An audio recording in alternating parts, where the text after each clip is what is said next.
For me, when I say I was raised well, being raised well simply means that I was nurtured in a space where I can, who am I? And who am I in what is my ikigai? What is my reason to be?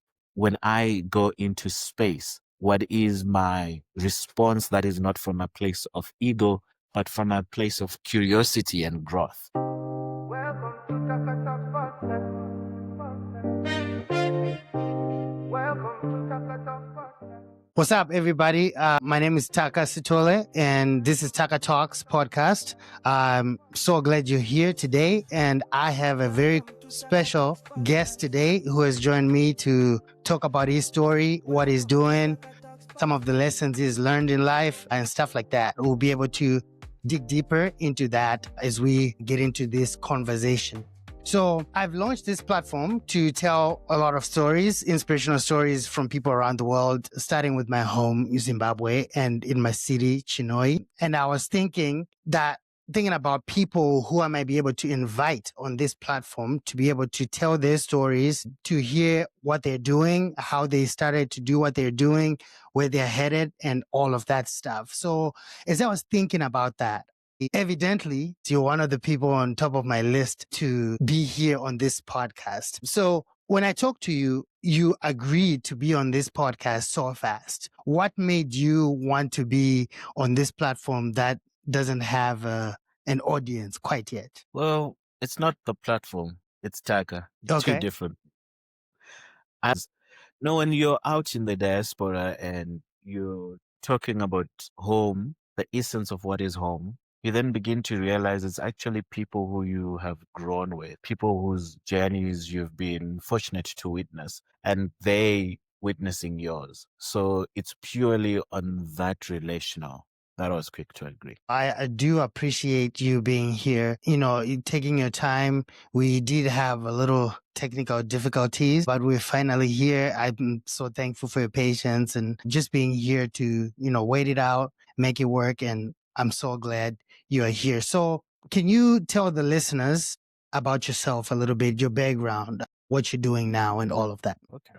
Background. We're from Chinhoyi and our paths really crossed with the Chinhoyi Youth Club, CYC, in the early 2000s. So it was actually interesting because I was thinking how I ended up being part of CYC was actually one of those interesting epiphanies that actually I used to go to Hillside Chapel Youth, and the founders of CYC used to be guest preachers at our youth group at Hillside Chapel. And what year are you talking here? Sure. Was it 1999, 2000, 2001? Around those 3 years. Yes, because I joined CYC in 2002 and I was new and you guys were already there. So it must have been some time before. 2002 April or early on in the years, actually. So we joined around the same year. Before that, we used to do combined youth groups. So while I knew about CYC and our Hillside Chapel would come and do combined because of that relationship. But then I think our youth pastor became more involved in the main church ministry. So then there was no youth pastor exactly. And then we tried, I think for a short period, we had another youth pastor then. I think he was on scandal and then left the country. So we essentially left without a youth pastor. We're talking about scandalous. Well, if you want juicy scandals, just go to any form of religious gathering. Don't talk about that yet. Yeah. So they then recommended to say, oh, you're welcome. We might pause youth group a little bit. So you are welcome to try out the youth group. But ours used to be Friday nights. And they're like, yeah, it's also Friday nights. You can try it. So it started off at night and then it moved into during the day on a Saturday. And then, but at ours, they used to have a relationship also with the local college, Lomagundi College, that you'd have a group of students would also come into town to the Hillside Chapel. And then I went to just check it out. And it was also because of relationships. I didn't like the youth group. I went there. I thought it was too loud. But then it was my uncle's friend was there. He was not yet youth pastor, but was heavily involved. Jamie Angelo. Yes. And then my other Did you much say you were younger, related to him? no, no. He's very close friends with my Okay. uncle. Okay. I see. So he's almost like an uncle, a brother, because since primary school and high school, so he was always a familiar face. And so when I went, it was the familiar faces, people from my high school, people from my neighborhood. That's really what made me stick it out with CIC. But as a youth and everything, it was like, whoa, yeah. But surprisingly, it grew on me and I enjoyed it.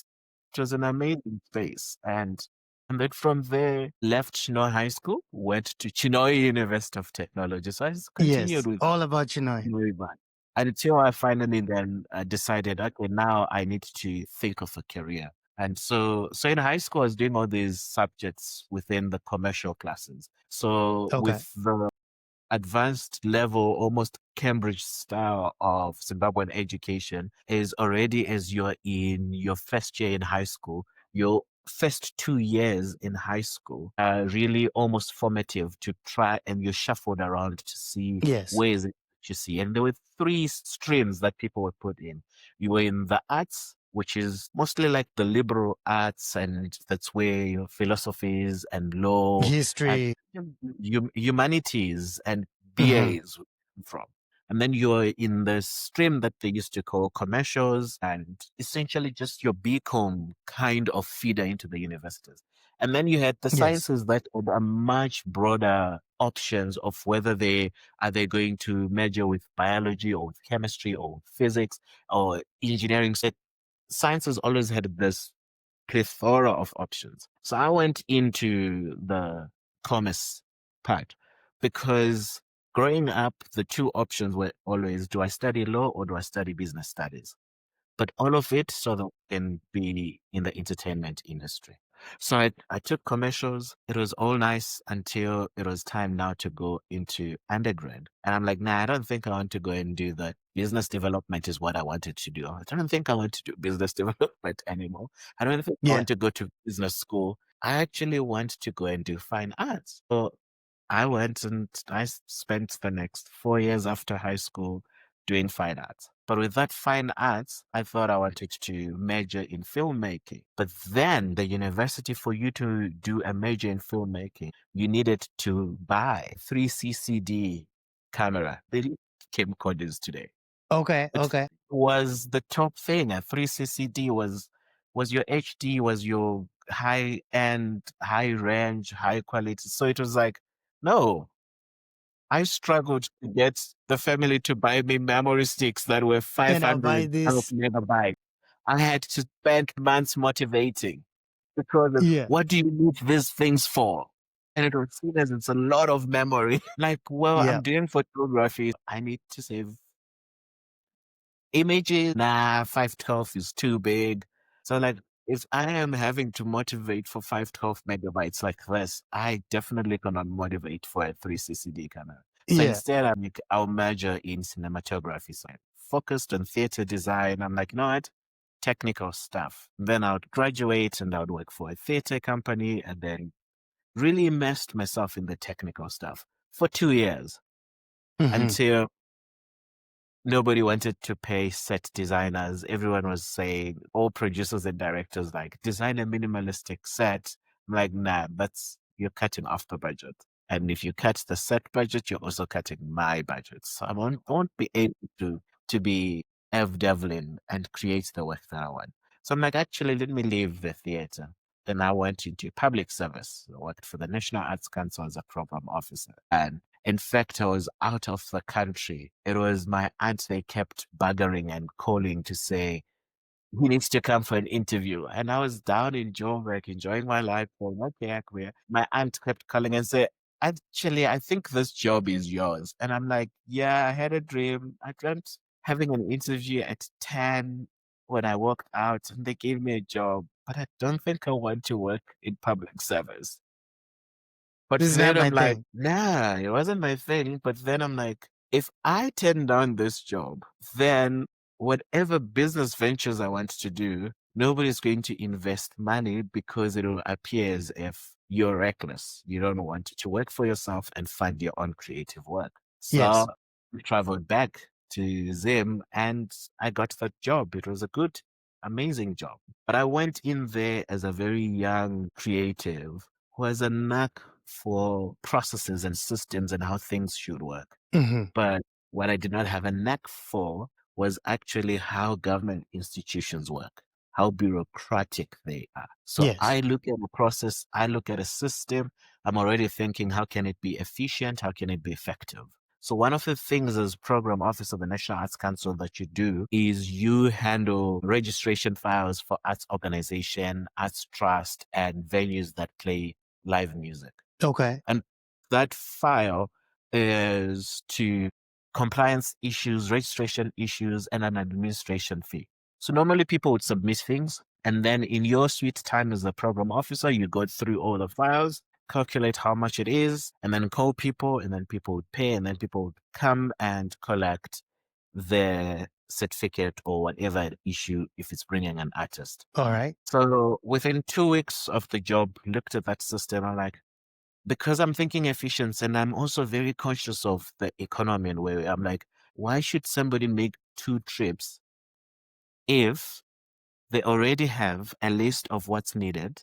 If they come and they've paid because the fee is standard for the different range. Anybody who's applying, they already know that this is a $20 admin fee, or is this a 50, or is this a 10% admin fee? They already know Yes. that.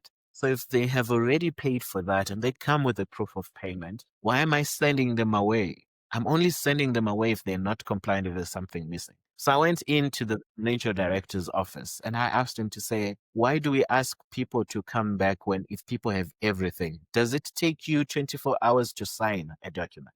So fortunately, this was leg in the door conversation.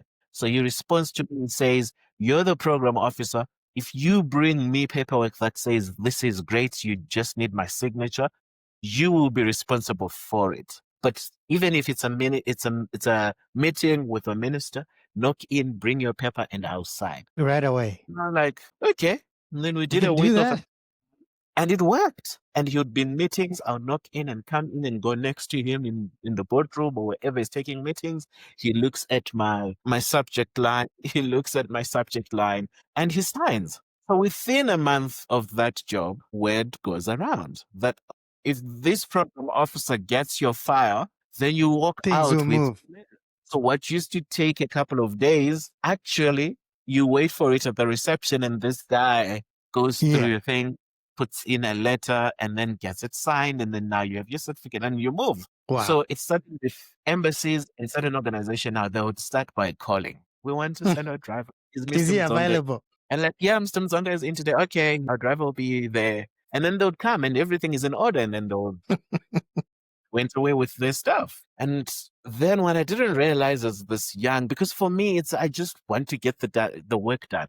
And because with the bureaucracy, I had this very nice, almost teak big desk with an in and out tray. Oh, just the same way I don't like my inbox and emails to just have all Yeah. those Uh-huh. emails. Uh-huh. I don't like my in tray to have stuff. So for me, it's just how I am wired. I don't like work to pile. I like to work in batches, small bites of processes, nice clear deadlines. Anything that's under pressure, try to pass it by me. Your emergency remain your emergency. I'll let you know.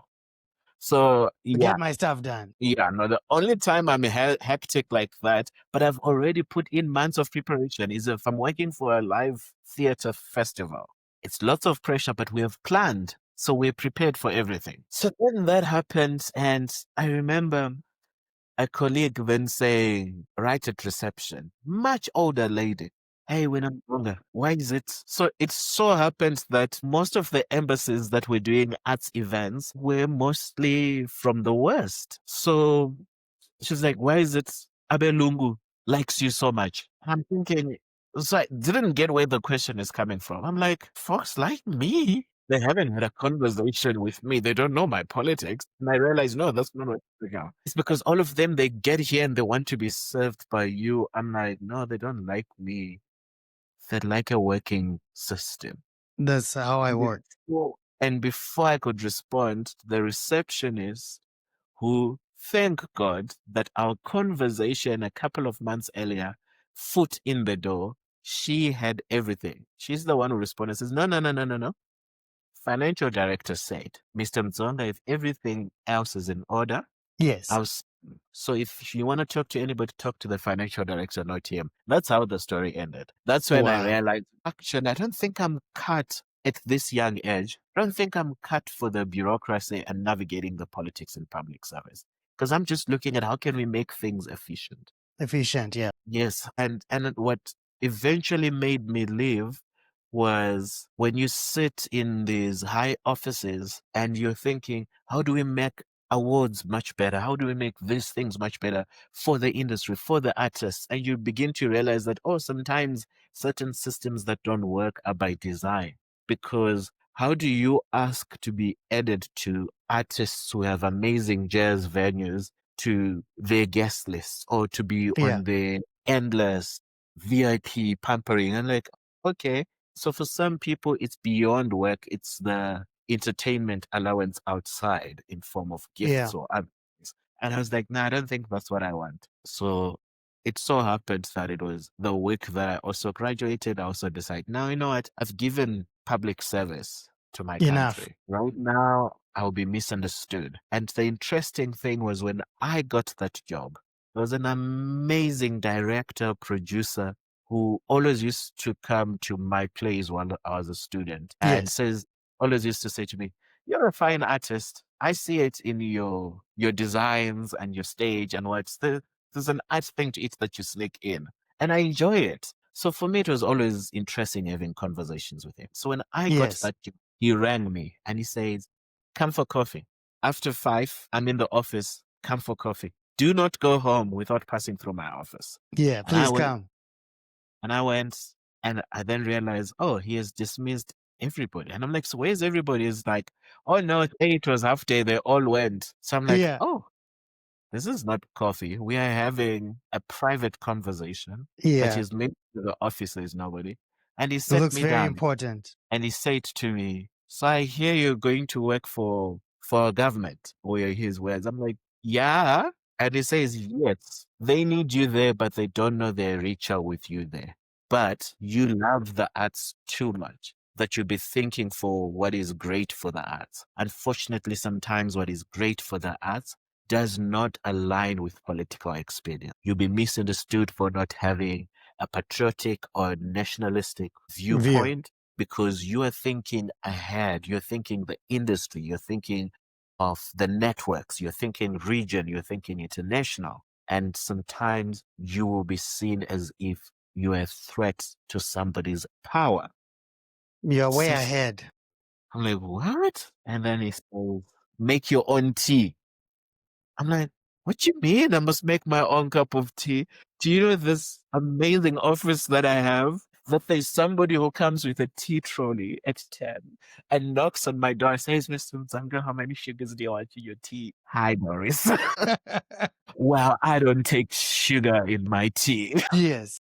And he says, no, make your own tea. I'm like, he says, yeah, don't be humble, no special treatment, nothing. Look after your own self. Yeah. And then he then says, oh, they call me senator, not because it's out of endearment. It's because I've worked my life right at the end of my career and everything. I can speak freely without thinking that anybody will get in the way of my bag. So they Yes. call me senator as actually a diss to say, oh, he thinks he knows everything. I'm like, okay.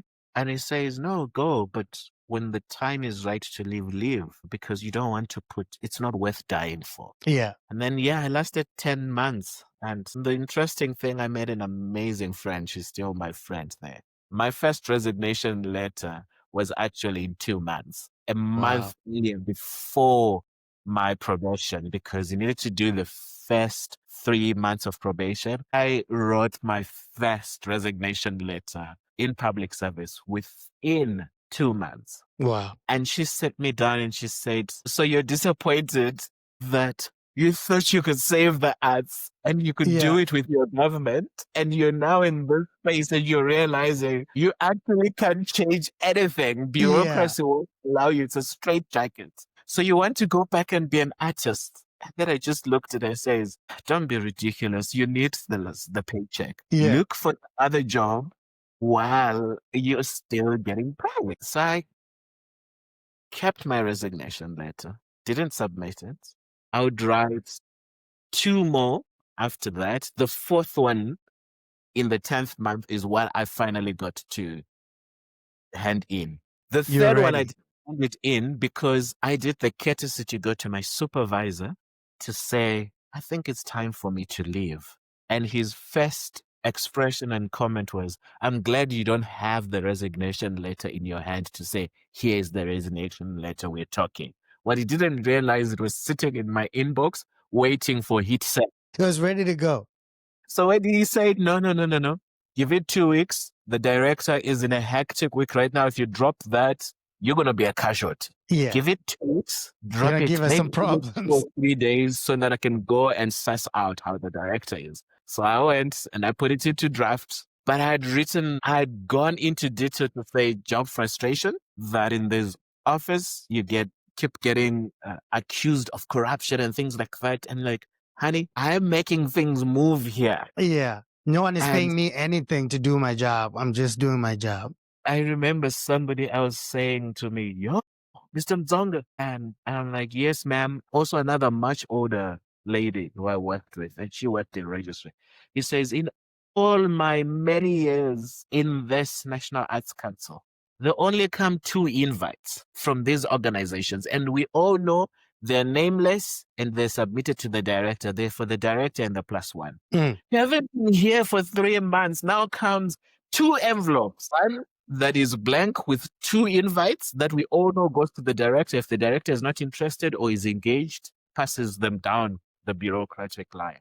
But there's this one envelope that comes written in full, Mr. Traver Mudzonga. And Yeah. the actual invite is also written, Mr. Traver Mudzonga. What are you doing to this organization? I'm just like, you know what? I'm here for the arts. And the Yeah. arts that I'm here for them. And they want me there. And Yes. I also realized they want me there is because as I look into their programs, then from a national office, because part of my program office was actually arts promotions and business development. And I realized that I can only do arts promotions if I actually see the shifts that are happening within the industry. And I think they also understood that. So they wanted me to come in. Then our conversations became much more interesting to the point Yes. that of the project line that was funded by a corporate, they would leave us to draft the contracts with musicians who perform at those corporates' gigs. And then realizing that, all those business studies I was doing in high school, when I read some of those contracts that the musicians were about to sign, I'm like, nah, honey, this is not working. Remember what in particular saying, Mr. Mudzonga, I don't know how to charge, maybe $160 for the 1-hour slot to perform and include a fuel allowance. Put the phone down and I'm thinking, you have made so many hits for the country. There was a time in the festive season, almost every other public drinking place or public transport, that particular musician was being belted until there was an unfortunate road accident and they lost everything. And looking at that and saying 150, to put it in comparison, the most paid artist at that same corporate gig was walking away with 10,000 US dollars. And the average people were sitting within 4,000 and 2,000. Then I sat there and I'm like, you know what? You're going to go home with 1,600. I put in 1,600. He sent in his manager to send. The manager came in and signed a blank contract. And what I haven't talked to my colleagues in the corporate about your fuel allowance. Yes. So they signed a blank contract. And I'm thinking, and I calculated using the AA rates of where out of town he was going to drive from. So it was going to be just $30 on top of the 160. So I was like, nah, you're kidding. And I was like, oh, 1,600. I'm like, yeah, I'm sending you a copy of your contracts. I've calculated your fuel allowance. He called me. Got his contract and he called me. And he says, Mr. Mzonga, I think you made an error. I'm like, no, does it not say 1,600? He says, yeah, 1,600. I'm like, yeah, you said fuel, right? Good. And he says, I haven't been playing much. And this will cover me for the month.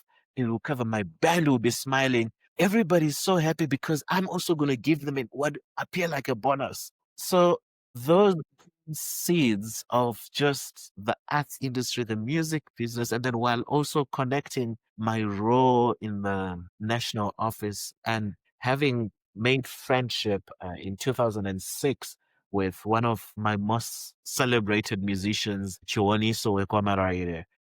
Yeah. Wow. She Great formed singer. yes, amazing, great singer, amazing businesswoman. Yeah. My other question too was like during your tenure there, was there someone whom you interacted with that you always remember, or the coolest person you thought you got to be around? And what was the experience like? The interesting thing was in that public office, I actually did not meet cool people or interact with cool people. It's a very straight market. It's a very bureaucratic. Even the way the industry relates with you, it's almost like you're the vicar of the government. You're representing the government. I remember Yes. my supervisor when during one of the inductions saying, now that you got this job, I know you're into fine arts and all these art things and these festivals. One of the first things you have to drop is your gig at one of those amazing festivals that I used to go and work on. Says, yeah, you're dropping that because now you represent the state. If we're all not in office and the president walks in, you will have to bring the file on the heartbeats of the local arts and culture and speak to the president on that. So things have changed. But yeah, they'll be coming in In and but out. because I'd been at this amazing theater company before that, where people like the great Danai Gurira, also based in the US, part The of general. Edge, yes, theater company in the UK. There's Wina Masamati. So fame or people on stage never faced me. So because of the training, technical training, also in theater, when you've then begin to work as a stage manager, talent becomes colleague.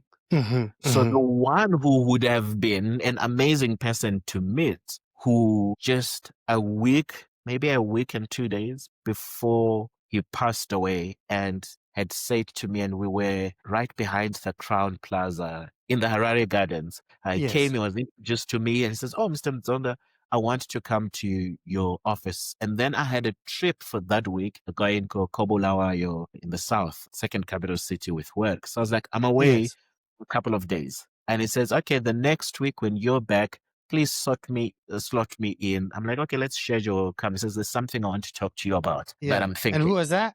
No names. But the unfortunate thing was that we actually had to cut our Bulawayo working trip short to come back to his funeral. So we drive on the day he was buried. So between that week of the schedule and the time that we thought we had and that he was coming to my office. So I have no idea what he wanted to talk about, but he had said something I want to discuss with you, the right person. Yes. And I saw you met Bishop. Like, what was that experience?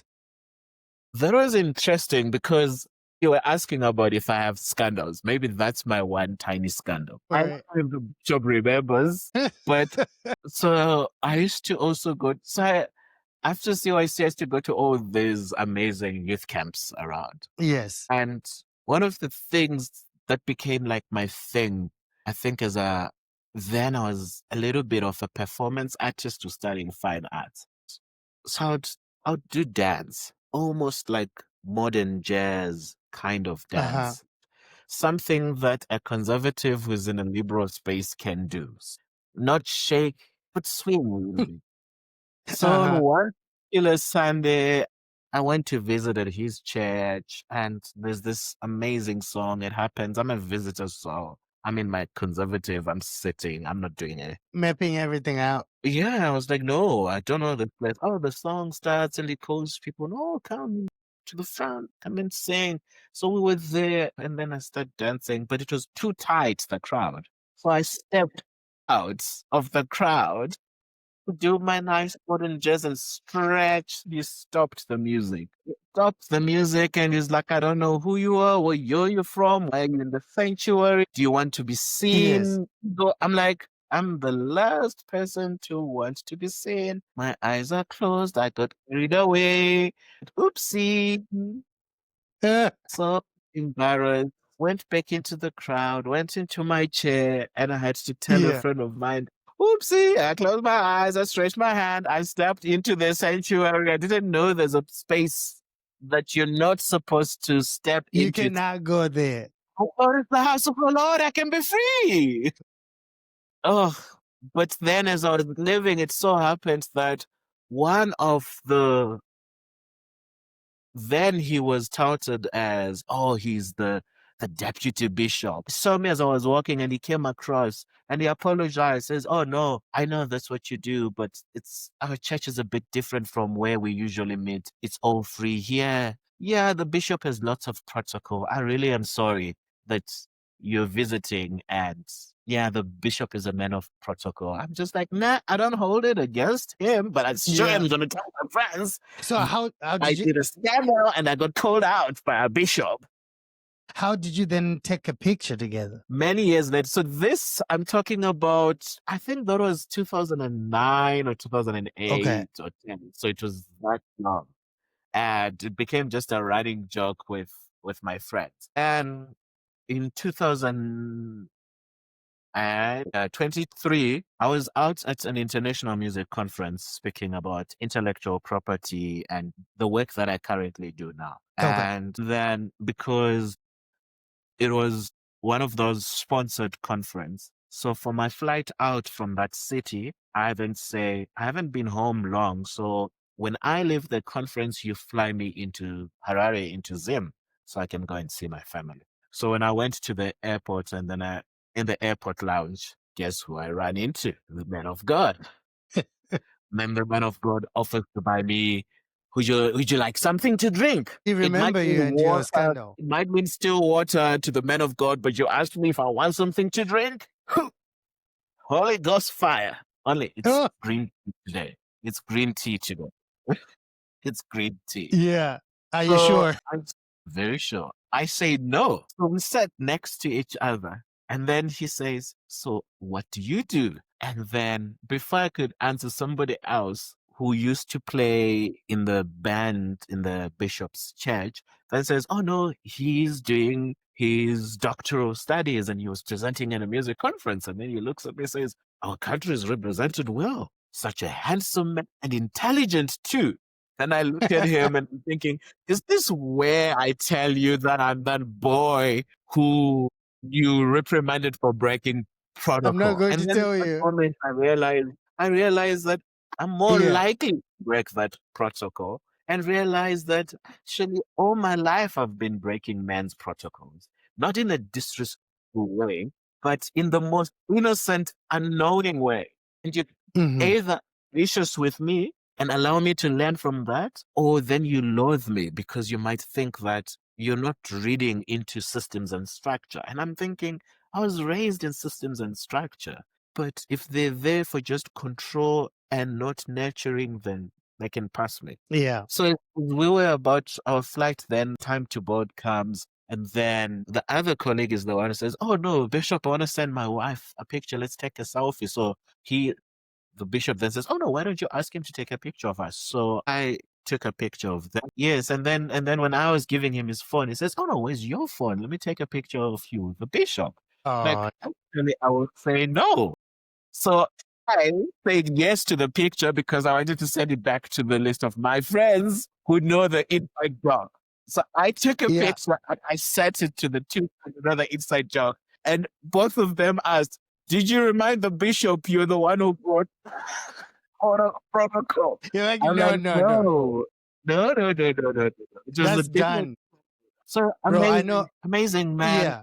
And surprisingly, when we said it was as if we are from the same church and the same congregation, because surprisingly, I started asking about how's mom, where's your wife? I'm just telling you of a wife, just telling you about we've moved from rural, we've now back right in the capital city in Mount Pleasant, closer to our grandkids. So we're having these stories, and they're not religious stories at all. They're really about him and the principle of paying fair prices for properties because they're an inheritance. So I'm like, this is a life lesson. This is what Yeah. the gospel is about. It's not just about the spiritual matter, but it's the principle of what are we are we doing in the marketplace. So that was an amazing Yes. encounter and space.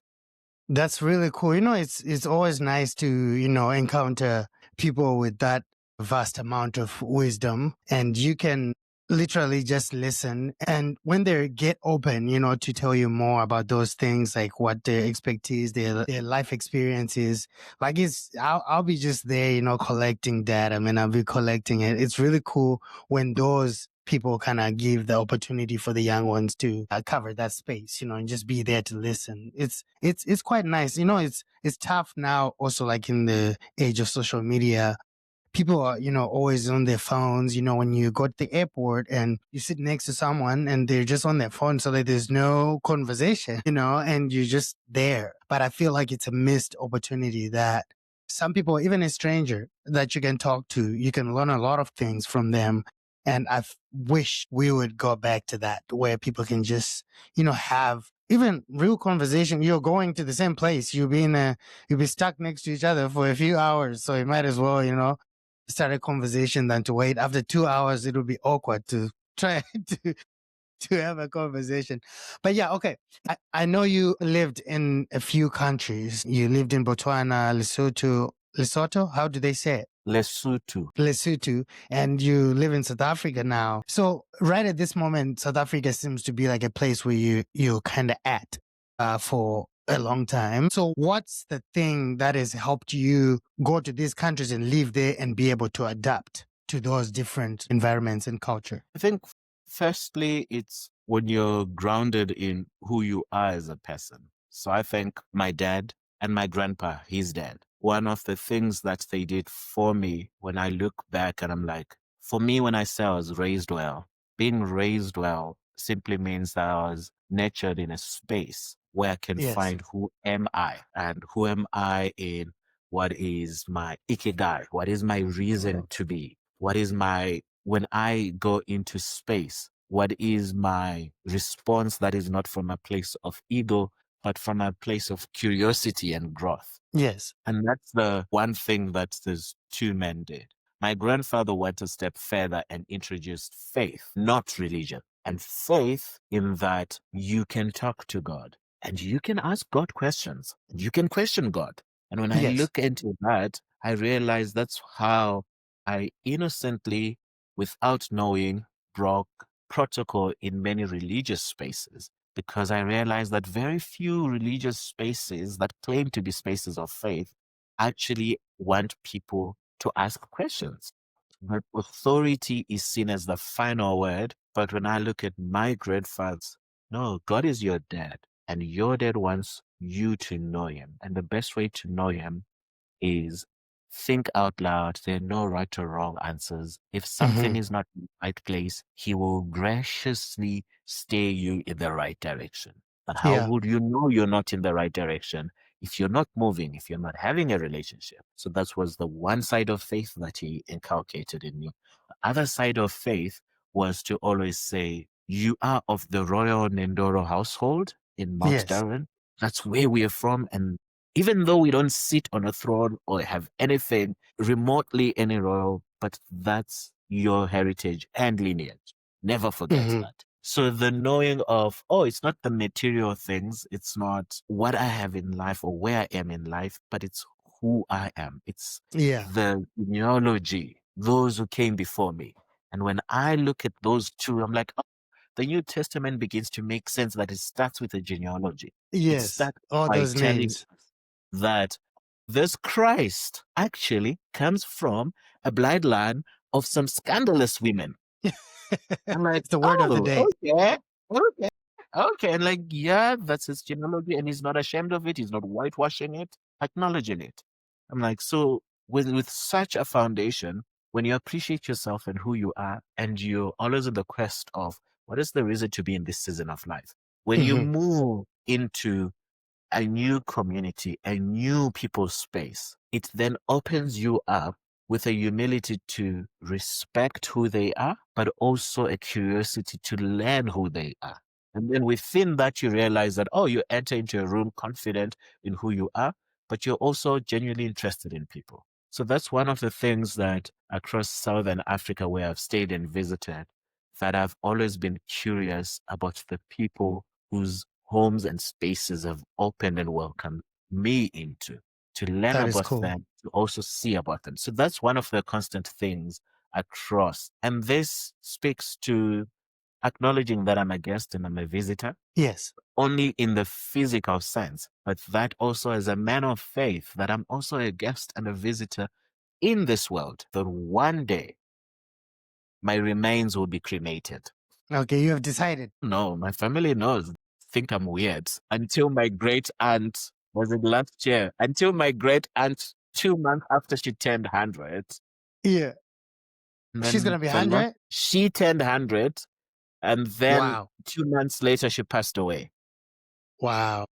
But when the attorney came and read the last will and testament, everybody was doing burial planning, realized that they're leaving for the crematorial space in 2 days.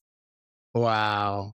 And one of my Man. cousins called me to say, we thought you're the mad one who wants to be cremated. Your great aunt here, everybody's shocked. Your great aunt is a shocker. And people are just whispering because she's the matriarch. How could she do? And you know, when Jesus comes back, your bones will be, be burned. So how are you gonna? Apart from that, it's just like, hey, you think if you say this God is great big God, a little dust, you can't put it together? Exactly. You know, he'll bring it back to life. Yeah. So those are part of the grounding of my staying around. And then the other grounding is really my love for the arts. I love to see the arts prosper, the arts and culture, not only in my country of birth, but in every region of the South of Africa, where now even my academic research is always curious about how can we bring institutions that are efficient, effective, so that the lessons I learned in those 10 months in public service, I realized that they didn't end there when I left the job. But that's really how my career has been about. That the love for the arts have opened spaces for me in many countries where I get to sit in front of the executive and speak to them about recommendation of their national heritage and culture policies. So that's been the interesting part of this love of art, and going in as a visitor in a country and meet the executive and do an evaluation and mapping of their own policies to do with the arts, small to medium businesses, and make recommendation and do research and present to them. So that's been very, like, the God's grace upon me has been not a man of faith in religious spaces, but a man of faith, and I like to call it the market space, where people think they're not ethical people. You go in and plant just like a small yeast to the dough. So we can be ethical. We can do this. We can be effective. We can be proud of our own culture without fighting somebody's culture that is different from us. But actually, we can coexist. And when you look across the New Testament and the Old Testament, then you realize the gospel permeated through different cultures. And you're like, all the cultures we read about, the precursor was not that they needed to be whitewashed. But unfortunately for us in the south of Africa, that the gospel, the form of the gospel, is a scripture that speaks about people having a form of godliness, but they being empty, almost like whitewashed tombs. They look cute on the outside, dead in the inside. Yeah, it's everywhere, bro. It's everywhere. It's not just our region. Yeah. So when you look at it here, it's how we received most of the main religion in the South of Africa. That culture and people's identity was stripped down, and people were made to feel ashamed of who they are. And so part of my work is to speak to that dignity, to say we can create institutions that plug into the essence of who we are as a people, Yeah. and Yeah. never be ashamed, and actually go and compete on world stages. And connecting back to my relative friendship with Chiwaniso, and seeing how boldly as a Manika on the world stage and take that and say, this is who I am, soul sister, and this is what I stand for, and equality. And women in the music industry must be compensated well and treated well. And as she was running those workshops, the brief time I worked at the book cafe then, and where she used to also then work from, just witnessing all these things and realizing that I'm not a lone ranger. There are many of us doing this Yeah. amazing work that speaks to power. Absolutely. That's how I survive across the countries. That's beautiful. Thank you. Thank you so much for sharing that. So let's just wrap it up and conclude this. I had a lot of questions about, intellectual property and like how you're helping artists. Maybe that's the next conversation that we'll have when we do this again. What are the next steps for you? What's your goal for 2026? I want to just rest. If you can sponsor a holiday to Morocco, Hey, I go want to to go Cape to Town. Morocco. Cape Town is one of my absolute favorite places. You can just go and hang out. Yeah, but because I've been doing lots of work down in Cape Town this year, I'm just like, I'm tired. I want I need Morocco somewhere else. because I want to try their Moroccan wine. Wow. And their handcrafts. And look at some old texts, French, English translate, collect books. I love collecting books. Okay. So that's what 2023 looks like. Reset, refreshing. 2026. Yes, 2026. And that's also when I submit my doctoral thesis. So it means congratulations. That's going to be awesome. Yes, whiskey sends the bottle. So it means just taking a breather after 4 years of just working on this body of work. Go. Well, next year becomes the year that I stop, breathe, relax, and also begin to ask all this work that I've been doing and all the investments that I've been putting, not only in myself, but in other people, sometimes rural village art spaces, running pro bono business clinics to help contracts. All this that I've done. Lots of stuff. And in the rest, what does my next chapter look like? What does my relationship to this vast land in the south of Africa look like? And dream about an amazing piece of land where I can do animal husbandry on a coastline, maybe breed sheep or something like that. So it's a year of dreaming, enjoying, and resting. That's what the next year look like. But with the research bug, there'll also be translating sections of my doctoral thesis into small bite chunks to publish. So it would also be looking into where do I want to publish academic work, because that still remains, but at my own pace. And then start really applying to say, oh, okay, after this, I must still work. So where am I going to work? What kind of research institutions do I want to partner with or be invested in? So it's rest is the big thing for me next year. Oh, that's really good, man. That's really good. Well, thank you. Thank you so much for sharing your journey and your wisdom. You brought so much insight today. I feel like that's what resonates with the people who will be listening to this, because these are stories of real life experiences growing up in Zimbabwe. Just to kind of look back at all those experiences, TYC, just growing up in Zimbabwe, and where you at now. It's really incredible to see all that. I grew up in the rural parts of Chinoy, and now I'm a US citizen. Does Chinoy have rural parts? Like, it's already a rural, and growing a cute little city. Dude, I was in the farms. Zurungowe, right? Zurungowe. That's where I grew up. That's where I grew up. Didn't you stay in Coldstream at some point? No, well, I did after I came to high school, after grade 7, when I started Form 1. That's when I came to Chinoy.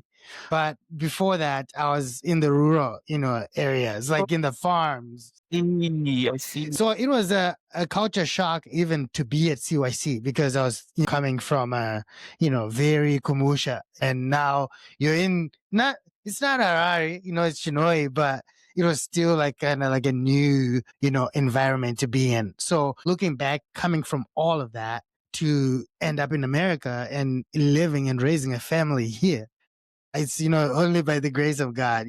So when you look back and look at all those stories, it really encourages people. It encourages those who are listening. Like, hey, like someone who grew up in a place where they couldn't even dream, they're able to, dream and be in a different place and do things, that can benefit other people. It's really amazing. And I want to be sharing more of that on this podcast, Taka Talks podcast. So this is why I created this platform, to be able to share these stories. And you have done that. You have shared your story. And I feel like there's even more. Like we just don't have enough time to do all of this. But Yep. that prompts the next conversation that we're going to have. So since I'm beginning this project of doing this podcast, is there someone as you know a lot of people in Zimbabwe, across the world, that you may want me to talk to on here, and you can also help me get in touch with them? Some of the people who passed through Chino Youth Club, Mm-hmm.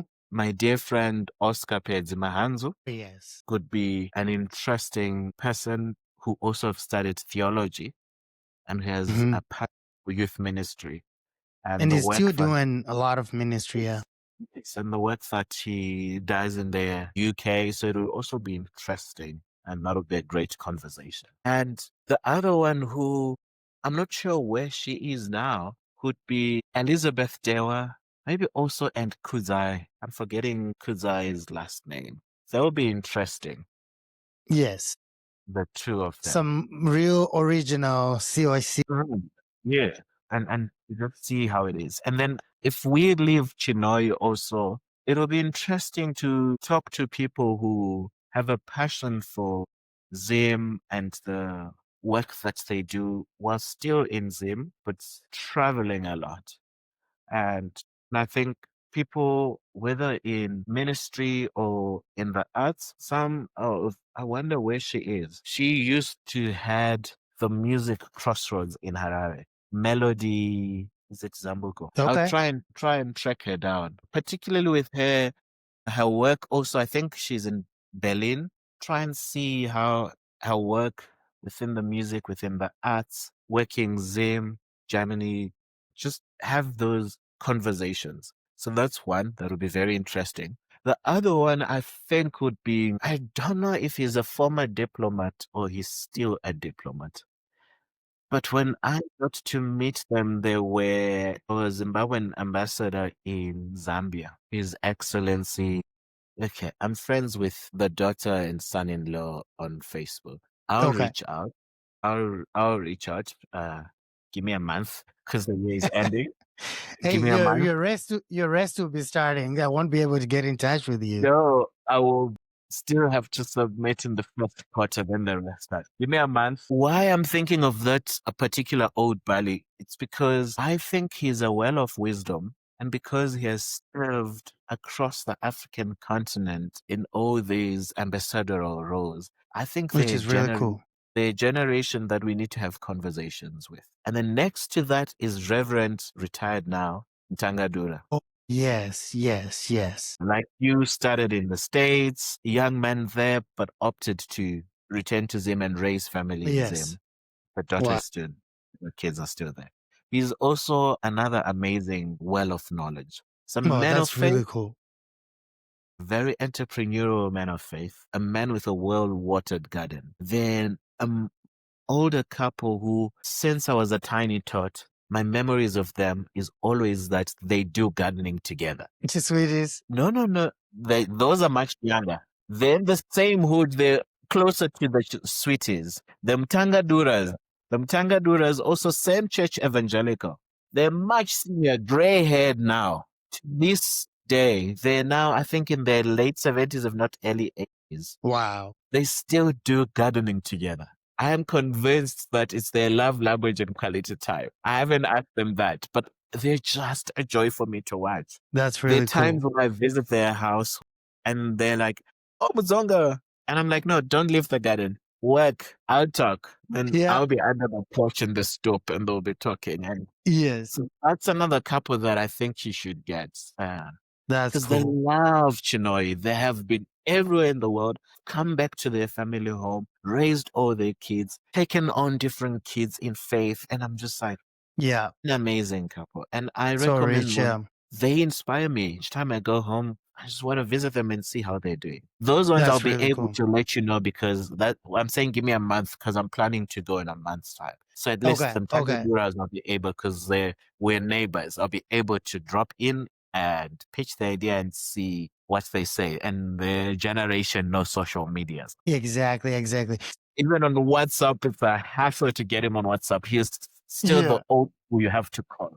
So Got to that's call you. another one who I think, yes, yes. So I think a mix of the people we've grown up with, but also this aging generation that has Yes. wealth of knowledge. The generation that lived in the southern Rhodesia and Rhodesia during the war in the 70s. That would Amazing be generation cool to hear about. Yeah. with conversations with. I enjoy them. I have conversations with them, and most of them have shaped me into a man who's raised well, Hmm. and I appreciate them. And I think having conversations with them would be amazing. I think at the top of my head, these are the ones that I can think about, and That's maybe really cool. the podcast grows to then also tap into the business industrialists, because Yes. I think one of the things as young people we constantly are grappling with, especially when I look at young people I interact with within the university spaces, is there's this real tangible fear of the world of work is changing, job security is AI not. and all of that. So to have conversations with such, and and and also have conversations of people who are at home and who do not want to leave Zim. Yeah. Yeah. Those are interesting to you. Yes, especially those who are in the agriculture and mining. So they live, their quality of life is much better in Zim. They can't get it Yeah. anywhere else, because they have the Absolutely. right Absolutely. skill, they've acquired the right expertise, they get paid US dollars and spend it more wilder than the Americans. Yeah. It will be interesting, but the people I've recommended will be able to recommend other people also. That would be cool. Anybody you would be able to talk to. And the more interesting one would be like the ones that I don't know that we can also bring in here and kind of hear their, experiences and, wisdom and all of that. So I do appreciate that. So this is what it is about. Like we can talk for it. No, not forever. Men still need to go to bed. I also still need to look for the other cat, so Yeah. like I can call it a night. And yeah, it's been a long, long day. Speaking about policy and research with government officials, in the afternoon, I had a report presentation. This on record or off record? It's both. I'm not going to go into the detail of it. Okay. So I was meeting with senior directors within the national department here and having to make a case of more funding to organizations in the townships and the villages and the rural. So, and then when the meeting ended, I realized that I've been traveling the country and collecting this data and writing about this data. Didn't realize that I was carrying the stories of all these organizations until I was at a meeting and I found myself quoting some of them word for word. And I realized, no, these are sad stories to carry around. I need more funding. So, yeah, so it's interesting to be a visitor in a country, but who gets into spaces and speak for certain sectors and recommendations. I Yeah. don't know. Like, No, I'd I love, get you. I'd love to do this at home. Yeah. Yeah. Exactly. Exactly. I remember in 2018, my wife and I mean, she was my girlfriend or fiance at the time, way back then. We went to Cape Town. There was an event, the Justice Conference. It was happening in Cape Town, and we went to chose planes, and we went there. And in that community, that's where we had the conference, and it was really eye opening. Being from Zimbabwe and hearing about the struggles of the people in Kailicha, all those places, struggling. It's really sad. There's a lot that we can do, and it's the Southern African governments need to actually do more to help local people. I think it would be really helpful because then people would stick around and help out of their countries if they have enough resources than to go to other places. So we'll see how that goes. So it's quite interesting. That's why I think my love for the South side of Africa is to say we can work on it. But the more you work on policy, especially when in our next conversation, when we talk about intellectual property, Yes. you also then begin to realize that while our local leaders also have their own issues they need to work on, but there are also other issues at regional and global levels that also needs navigating. So it really needs public-private partnerships. Exactly. Really work hand in glove. But the future is actually bright. I feel that too. I feel you like I'm now a US citizen. I live here. I'm raising my family here. There's no need for me to do work in Zimbabwe. There's no need for me to struggle to go back there. But that's what I'm choosing to do. I go and do work in Zimbabwe, help our people. I believe that there's more in that, and we'll keep doing that for sure. Yes. All right. Thank you very much. All right, bro, I'll have to let you go because I know you have an early morning. I gotta check out what my wife is doing with the kids over there. But yeah, this is awesome. I thank you for being here. Thank you for taking time. Kind regards to your family. Yes. God bless for allowing you to take time away. Let's talk again sometime soon, bro. This has been a pleasure, and I appreciate you being here. Me too. Bye for now. All right, take care, brother.